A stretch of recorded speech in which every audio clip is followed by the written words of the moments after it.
The media, popular culture, and violence.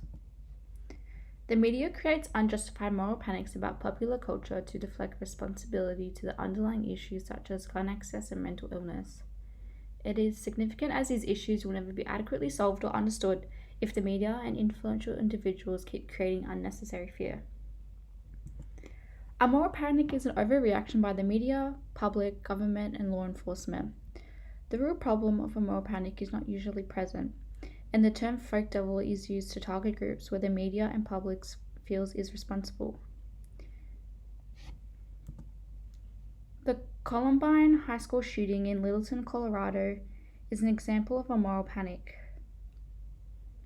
The negative representation of the Gothic subculture after the shooting was heavily criticized and described by the media as a danger to society, seen in articles and television programs that reached over 10 million Americans that aim to instill fear.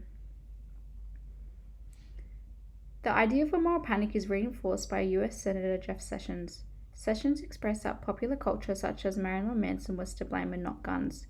Sessions reinforces the idea that popular culture is a moral panic as it aligns with his political agenda among the Conservative Party. Articles, television programs, and political statements do not address the factual research and was overlooked as the Gothic subculture and Marilyn Manson was blamed. Research provides an insight to the real issue behind the incident. Research found that the only consistent element in school shootings is the access to gun. The media heavily profits from school shootings, and it brings up the idea of ethical reporting, portraying shooters as a folk devil and masking the issue with irrelevant factors such as image and appearance drives profits and moral panic reactions from the public. A prior example of popular culture and moral panic is the death of 19-year-old John Daniel McCullum in 1984, who shot himself listening to Osbourne's song Suicide Solutions. The parents of the 19-year-old blamed rock and roll musician for the death and took Osbourne to court, although the court did not find Osbourne liable.